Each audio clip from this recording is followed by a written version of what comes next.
कहानी की शुरुआत में हम जूलिया और ऑस्कर नाम के दो साइंटिस्टों को बर्फ से भरे हुए एक इलाके में कुछ एक्सपेरिमेंट करते हुए देखते हैं, जिसके लिए उन्हें बर्फीले पानी में बम डालकर कुछ धमाके करने पड़े। तभी उन्हें हेडक्वार्टर्स से कॉल आया। उन्हें चेतावनी दी गई कि उनकी लोकेशन पर बहुत ही खतरनाक तूफान आने वाला है, इसलिए जल्द से जल्द जूलिया और ऑस्कर को वहाँ से निकलना होगा। उनके नजदीक घूम रही एक रशियन सबमरीन ने कुछ अजीब और तेज आवाज महसूस की, जो उन्हें भी खास समझ नहीं आई। सबसे हैरानी की बात ये थी कि समुद्र की लहरें नीचे से ऊपर की तरफ उठ रही थी। जूलिया के स्कैनर्स अजीब तरीके से काम करने लगे और उनके कैंप के आसपास की बर्फ भी तेजी से टूटने लगी। जूलिया जाने से पहले अपने रिसर्च पेपर्स उठाना चाहती थी, मगर तूफान उनके बहुत ज्यादा करीब पहुंच चुका था, तो ऑस्कर उसे खींचता हुआ स्नो मोबिल तक ले गया। तभी सबमरीन के कैप्टन ने पता लगाया कि ये आवाज किसी जिंदा चीज की है और वो लोग तुरंत उससे बचने की कोशिश करने लगे। लेकिन अचानक सबमरीन से पानी के अंदर ही एक बहुत बड़ी चीज टकरा गई।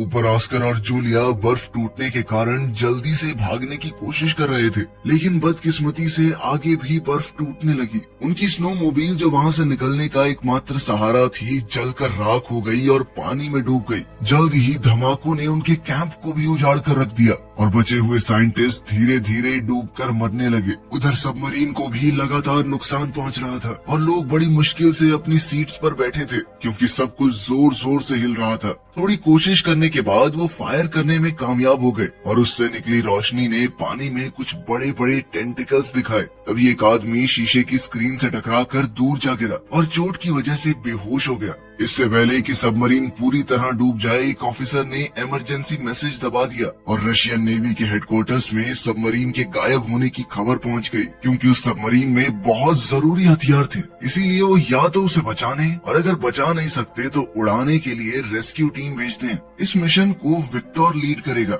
जो पानी में फंसी हुई सबमरीन के कैप्टन का भाई है। उनका परिवार परेशान था कि कहीं विक्टर भी वहाँ गायब न हो जाए। उसकी माँ को बहुत ज्यादा टेंशन हो रही थी, इसीलिए उन्होंने विक्टर को एक घड़ी दी, जो कि विक्टर के पिता की थी, जो अब इस दुनिया में नहीं है। उन्होंने कहा कि ये तुम्हारी रक्षा करेगी, वो जहाँ भी होंगे तुम्हारा ध्यान रखेंगे।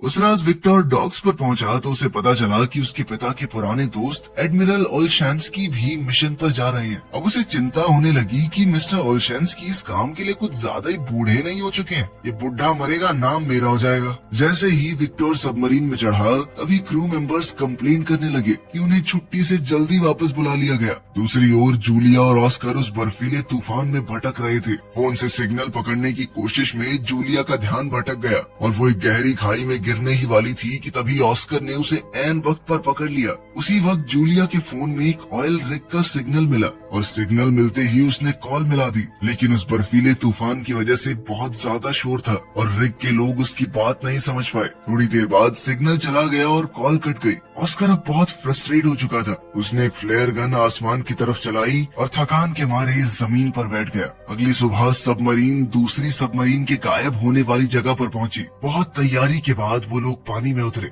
जहाज के क्रू ने नोटिस किया कि ओलशैंस्की विक्टर को एक प्राइवेट रूम में ले गया था, जहां कुछ सीनियर ऑफिसर्स मौजूद थे और उन्हें एक रिपोर्ट पढ़ने के लिए दी गई, जिसे पढ़कर सब लोग बहुत ज्यादा परेशान हो गए। जल्दी ही पुरानी सबमरीन के गायब होने को लेकर अफवाहें फैलने लगी। वहीं दूसरी तरफ जूलिया और ऑस्कर को एक बुई बर्फ में फंसा हुआ मिला। बुई दरअसल एक ऐसा डिवाइस है जो पानी में तैरते हुए आसपास के जहाजों को सिग्नल भेजता है। तब उनके मन में उम्मीद जाग गई कि कोई तो उन्हें ढूंढने जरूर आएगा। इसके बाद वो इधर उधर भटकना बंद करके वहीं रुक गए। जब सबमरीन को बुई का सिग्नल मिला तो दोनों तुरंत उसी दिशा में बढ़ने लगे। अचानक से बहुत सारी वेल्स सबमरीन के चारों तरफ मंडराने लगी, मगर क्रू मेंबर्स भी बिना उन्हें चोट पहुंचाए नीचे जाने की कोशिश करने लगे। एक वेल गलती से स्क्रू हेड से टकरा गई। तभी ओलशैंकी ने क्रू को सोनार चालू करने को कहा, जबकि विक्टर इस बात से सहमत नहीं था। जब सोनार को एक्टिवेट किया गया तो वेल्स थोड़ी दूर चली गई, लेकिन पलक झपकते ही वापस पास आ गई।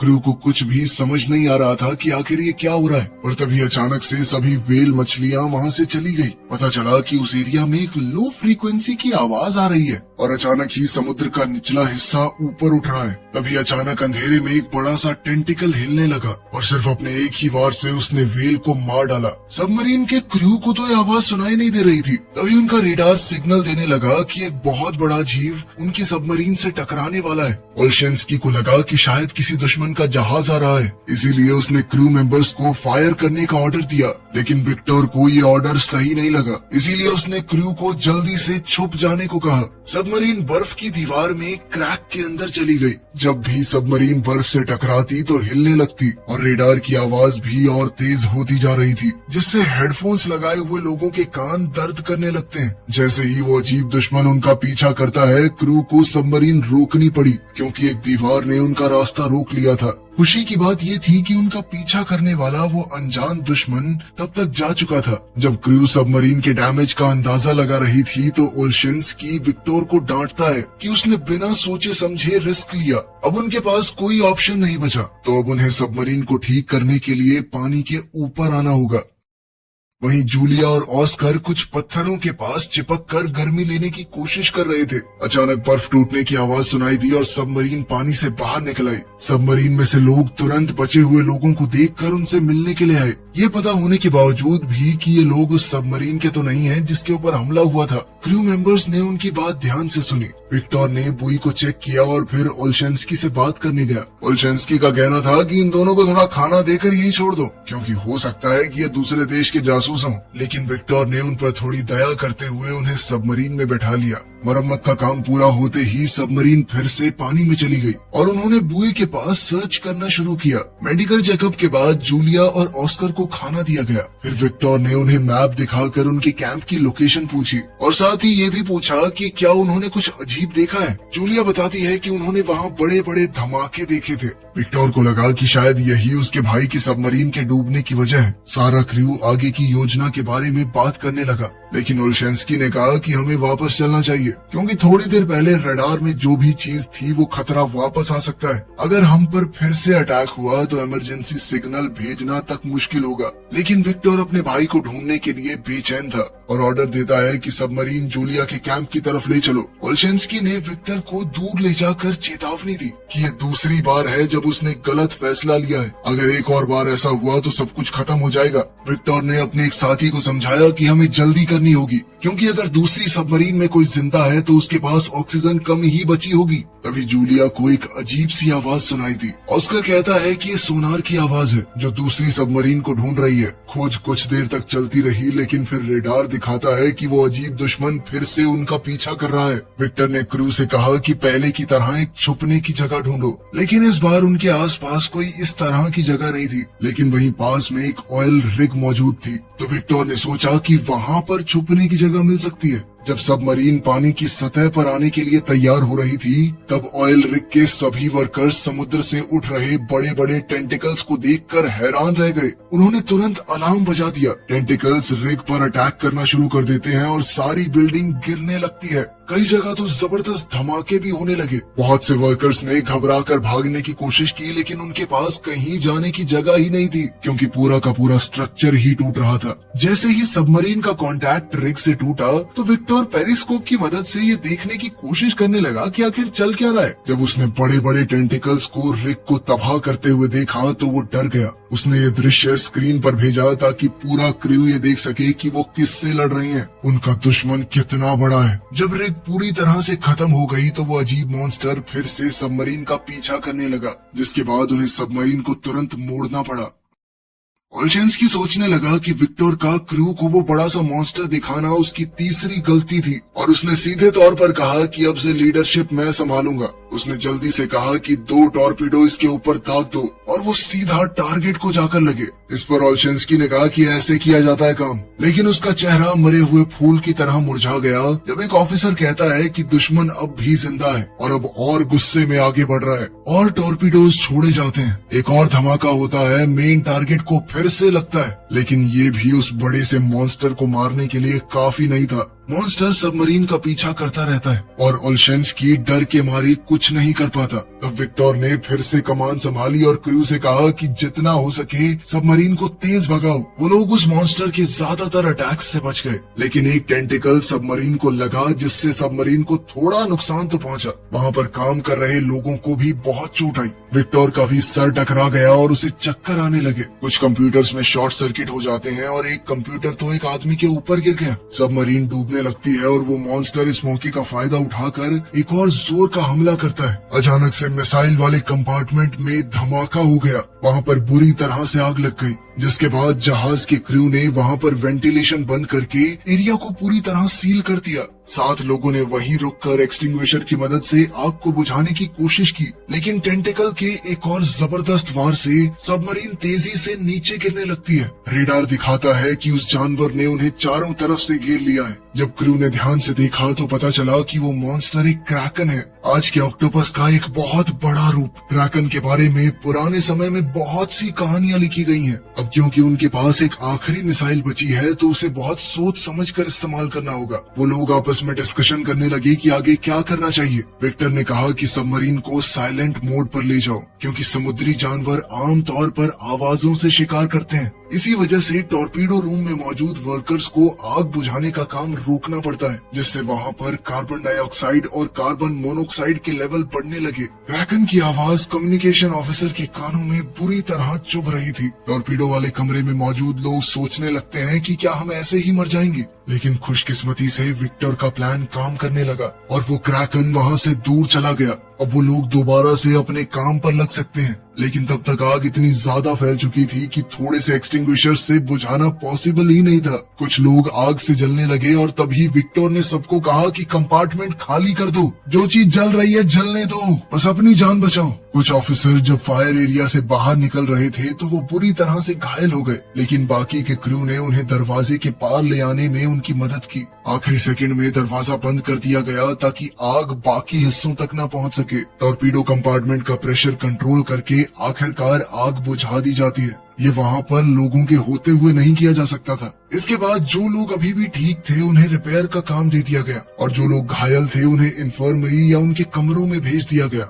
ऑस्कर और जूलिया ने उनकी चोटों का इलाज करने में मदद की, जिससे क्रू उन पर भरोसा करने लगा। बाद में विक्टर क्रू से उनके विचार पूछता है कि अब क्या करना चाहिए। सभी कहते हैं कि हमें वापस जाना चाहिए, क्योंकि हमें दूसरी सबमरीन की लोकेशन का कुछ नहीं पता और क्रैकन से बचने के लिए कोई सुरक्षा नहीं है हमारे पास। ओल्शेंस्की ने विक्टर को याद दिलाया कि तुम्हारे पिता एक हीरो थे जो एक सबमरीन इंसिडेंट में लोगों को बचाते हुए शहीद हुए थे। काफी सोचने के बाद अब विक्टर भी मान गया कि वापस चलने में ही भलाई है। जब सबमरीन घर लौटने लगी, विक्टर अपने पिता की लिखी हुई आखिरी चिट्ठी पढ़ता है। तभी जूलिया उसके कमरे में आई और देखती है कि वहाँ पर कुछ पक्षी थे। विक्टर ने बताया कि उन्हें ऑक्सीजन लेवल चेक करने के लिए रखा गया है। जूलिया ने उससे एक मैप मांगा और सभी लोकेशंस दिखाई जहां पर उन्होंने क्रैकन को देखा है और अपने कैंप की भी लोकेशन बताई। वो कहती है कि पुरानी कहानियों के हिसाब से इस जानवर ने पहले भी कई जहाजों पर हमला किया है, लेकिन फिर अचानक ही वो गायब हो गया। इसीलिए कई साइंटिस्ट मानते थे कि क्रैकन किसी गहरी नींद में चला गया है। जूलिया ने बताया कि हमने जिन धमाकों का इस्तेमाल किया था शायद वो क्रैकन के छुपे हुए घर पर लगा दिए, इसी वजह से शायद वो जाग गया है। अगर सबको जिंदा रहना है तो उन्हें सोनार बंद करना होगा, वरना वो उनके पीछे दोबारा आ जाएगा। क्योंकि जूलिया क्रैकन के बारे में इतने अच्छे से जानती है तो विक्टर ने उससे पूछा कि तुम्हें कोई आइडिया है मेरे भाई की सबमरीन कहाँ हो सकती है। जूलिया ने समझाया कि ऑक्टोपस अपने शिकार को खींचकर अपने घर में ले जाते हैं और वो जगह उनके कैंप के आसपास ही होनी चाहिए। तभी उनकी बातचीत एक ऑफिसर के आने से रुक गई। ऑफिसर ने कहा कि हमें एक क्लू मिला है। वो साइलेंट मोड के समय की रिकॉर्डिंग सुनाता है, जिसमें सबको सुनाई देता है कि कोई किसी मेटल पर बार बार ठक ठक कर रहा है। वो सिग्नल को ट्रैक करते हैं और ये कंफर्म होता है कि ये जूलिया के कैंप के पास से आ रहा है। इसका मतलब साफ था कि दूसरी सबमरीन में अभी भी कुछ लोग जिंदा हैं। विक्टर ने सबको बुलाया और कहा कि देखो,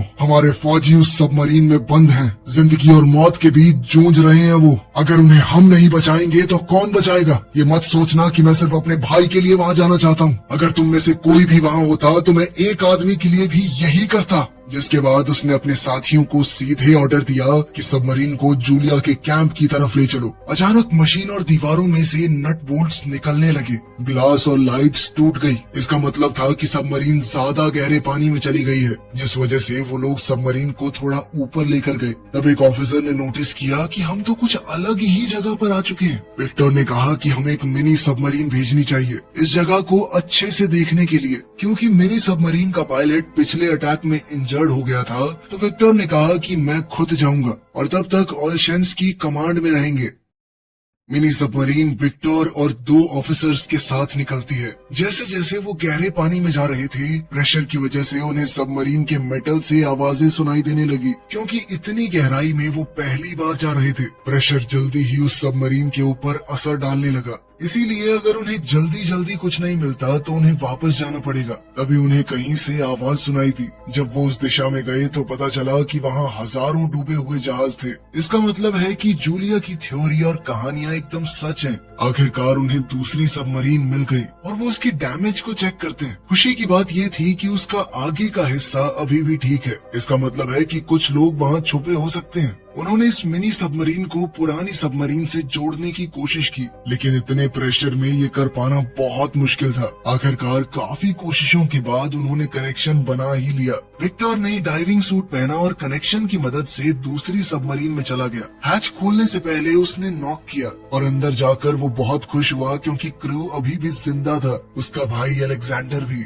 उन्होंने एक खबर मेन सबमरीन को भेजी और वहाँ पर सभी लोग खुशी से जश्न मनाने लगे। अलेक्जेंडर समझ रहा था कि उन्होंने सबमरीन को साइलेंट मोड पर रखा होगा ताकि क्रैकन का ध्यान न जाए, और उसने बीच बीच में ही सिग्नल भेजा। विक्टर ने जितने ज्यादा लोग फिट हो सकते थे उतने मिनी सबमरीन में भेजे, लेकिन सबको बचाने के लिए 2 बारी लगेंगे। विक्टर ने फैसला लिया कि वो अपने भाई के साथ यहीं रुकेगा और एक मैकेनिक को आखिरी पायलट के साथ भेजा गया। उन्होंने सबमरीन के अगले हिस्से पर एक ट्रैकर लगा दिया ताकि उनकी लोकेशन खो न जाए, लेकिन फिर उन्हें याद आया कि क्रैकन भी तो इस सिग्नल को पकड़ सकता है, जिसके बाद उसे बंद कर दिया गया। जब मिनी सबमरीन ने वहाँ से टेक ऑफ किया तो पूरी सबमरीन एक बार के लिए हिल गई, लेकिन नीचे नहीं गिरे। जल्द ही वो लोग मेन सबमरीन तक पहुँच गए और बचाए गए लोगों का इलाज शुरू हो गया। सबमरीन को चला रहा पायलट दूसरी ट्रिप करने लायक नहीं था, तो जूलिया ने ऑस्कर को मदद करने को कहा। ऑस्कर पहले सबमरीन में काम कर चुका था, तो वो मान भी गया। जब मिनी सबमरीन वहाँ से निकली तब ओल्शेंस्की ने रेडार में देखा कि क्रैकन फिर से हिलना शुरू हो चुका है। दूसरी तरफ विक्टर और अलेक्जेंडर उन खतरनाक हथियारों को ढूंढने जाते हैं जो उनके सीनियर्स ने मांगे थे। उन्होंने डिस्ट्रॉयड एरिया में जाके तिजोरी से कोड निकाले, लेकिन जब उन्होंने कंप्यूटर में कोड डालने की कोशिश की तो सिस्टम ने काम नहीं किया। लेकिन विक्टर हार मानने को तैयार नहीं था और काफी सारे बटन्स दबाने के बाद कंप्यूटर ऑन हो गया। उन्होंने देखा कि ये हथियार अभी भी काम कर रहे हैं। उस हथियार में से निकलने वाले सिग्नल को मिनी सबमरीन ने पकड़ लिया और उस सिग्नल का पीछा करते हुए वहाँ पहुँच गए। लेकिन मेन सबमरीन में सब लोग डर चुके थे, क्योंकि क्रैकन उनके बहुत करीब आ चुका था। क्रू ने जल्दी से सबमरीन को समुद्र के निचले हिस्से में लैंड कर दिया और साइलेंट मोड में चले गए। क्रैकन ने एक बड़ा पत्थर सबमरीन पर फेंका, जिस वजह से सबमरीन को चोट लगी और पानी एक कंपार्टमेंट में घुसना शुरू हो गया और क्रू डाउट में पड़ गया कि वो साइलेंट मोड कितनी देर तक रख पाएंगे। जल्द ही मिनी सबमरीन विक्टर की लोकेशन तक पहुंच गई और जब डॉकिंग हो रही थी तब गलती से ट्रैकर ऑन हो गया। क्रैकन मेन सबमरीन पर अटैक करने ही वाला था, लेकिन ट्रैकर का सिग्नल पाते ही वो अपनी गुफा की तरफ बढ़ा। ओल्शेंस्की ने क्रू को ऑर्डर दिया कि जल्दी से इस मौके का फायदा उठाकर ऊपर चलो। इसी दौरान विक्टर पाइप के थ्रू हथियारों वाले कमरे तक पहुँचने की कोशिश कर रहा था, जो क्रैकन के हमले की वजह से ब्लॉक हो गया था। अलेक्जेंडर ने मिनी सबमरीन के डॉक की आवाज सुनी और अपने क्रू को जाने के लिए कहा, जबकि वो अपने भाई का इंतजार करने लगा। आखिरकार विक्टर हथियारों वाले कमरे में पहुंच गया और उसने मिसाइलों के अंदर कोड डालना शुरू कर दिया, जबकि अलेक्जेंडर कंप्यूटर में कोड डाल रहा था। हथियार लोड होने में थोड़ा टाइम लग रहा था। इसी बीच क्रैकन ने उन्हें ढूंढ लिया। सभी लोग उसके हमले के लिए मानसिक तौर पर तैयार थे। जब उसके टेंटिकल्स सबमरीन के चारों तरफ घूम रहे थे, दोनों भाई आपस में बात करते हैं और अपनी पुरानी लड़ाइयों के लिए एक दूसरे से माफी मांगते हैं। क्रैकन ने एक झटके में सबमरीन का